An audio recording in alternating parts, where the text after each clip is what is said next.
Welcome back mga ropa, kwentuhan muna tayo. Ito na ang last na showcase game ng Team USA at kontra ito sa koponan ng World Champions na Germany. Huli na namang binuhat ni LeBron James ang koponan ng USA para maipanalo ang kanilang game kontra sa Germany. Ngayon mga ropa, ito ang full game analysis at breakdown kung ano ang ginawa ng Team USA para maipanalo ang game. Simulan na natin.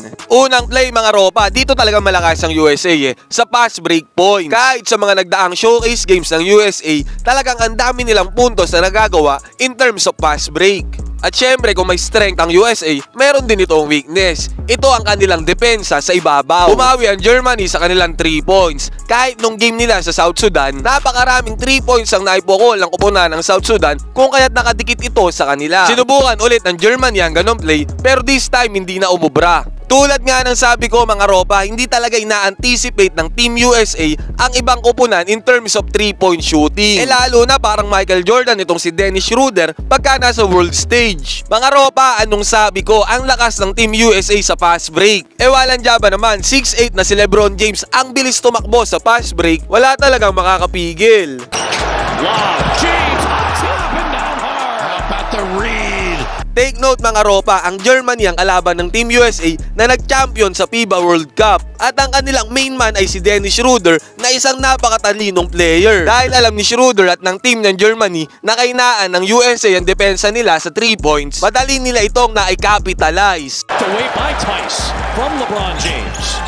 Schroeder waits, a Wagner triple, that's good. Not as effective offensively the other day against South Sudan. That goes down. You just talked about lows. Tingnan natin ang pagkakaiba mga ropa in terms of defense ng Germany sa 3-point line. Contested shot ang ginawa ni Jrue Holiday pero buti na lang naipasok niya ito. Isa pa, naiwan na yung bantay ni Jrue Holiday pero still kumontes pa rin ito sa 3-point line. Yan ang difference ng team ng Germany sa Team USA in terms of defense sa 3 points. Actually mga ropa, in terms of basketball plays, napakasimple lang talaga ng ginagawa ng Team USA. Kumat si Davis sa gitna, dakdak na sana yan pero may sumabay, yun tuloy nakabingwit pa ng foul. Napapir si Derek White kalbo Ikaw ba naman, may Davis ka sa ilalim at the same time meron ka ding Bam Adebayo. Sa totoo lang, cheat code talaga ang team na to After nyan, ang pass break points talaga ng Team USA, hindi mapigilan. With the switch to the left. Well, they have been magical. Actually, sa opensa ng Team USA, meron sagot lagi ang Team Germany. Naiwan si AD sa takbuhan kung kaya't nakadakdak itong si Wagner. Another play by Germany, napakasimpleng pick and roll pero napakagandang pasang nagawa para sa 2 points. And the cut, so player, so smart. Yes. At eto na naman tayo sa pass break points ng Team USA. Si Anthony Edwards pa ang nakakuha ng bola, matik slam dunk na. Third quarter mga ropa, dito na umarangkada ang team ng Germany. 3 points na naman, nasabayan naman yan ni LBJ pero malas lang dahil shumut. Kaso dito open na open si Daniel Tice. Big man yan ng Germany. Akala yata ng USA hindi tumitira ng 3 points yan Ang problema, tumira nakashoot pa. That is Voigtman for 3. He didn't get range. At umisa pa nga mga ropa, another lazy defense by Team USA sa 3-point line. Dennis Schroeder for 3 ang Michael Jordan ng Germany. At umisa pa nga, Daniel Tice na naman 3 points. Balikan natin mga ropa itong 3 points si Dennis Schroeder.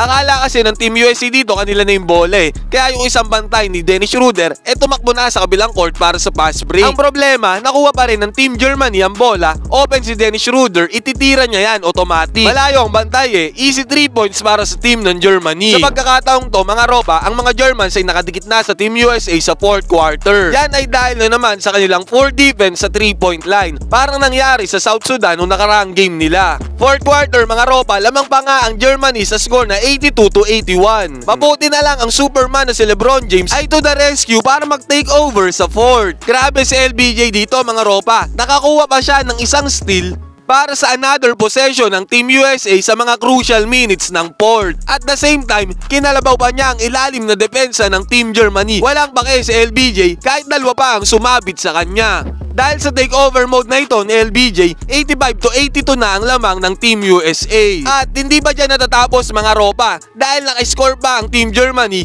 87 to 86. Isang crucial game malala na naman nga para sa Team USA. Pero dahil sabi ko nga, parang taong nag-anyong Superman itong si LBJ, ito ang pagkakamali ng Germans hindi nila binantayan ang mainit sa kabilang kupunan. Ito ang nangyari dito mga ropa nagtataka ako kung ba't ang layo ng bantay ni LeBron James. Kahit nakailang pasa na yung bola, talagang hindi siya dumidikit at tila natulog siya sa depensa. Sa kanya lang na-realize nung pinasa na kay LBJ ang bola at naipasok na nga ni LBJ ang 3 points. Itong 3 points na to ang nagselyado sa panalo ng Team USA kontra sa Team Germany. Another heroic play na naman ang ginawa ni LeBron James sa mga huling minuto para sa kupunan ng Team USA. Pinabaunan pa ni LeBron James ang kanyang lakas para sa kanyang huling 2 points ng laro. Pinakita ni LBJ na kung bakit siya tinatawag na The King sa NBA. Nagkaroon ng 20 points, 6 rebounds at 4 assists itong si LeBron. Nagtapos ang game sa score ng 92 to 88. Tinalo ng kupunan ng USA ang world champions na Germany sa kanilang showcase game. Ngayon mga ropa, ang tunay na laro sa Olympics ay magsisimula na. Abangan natin ito.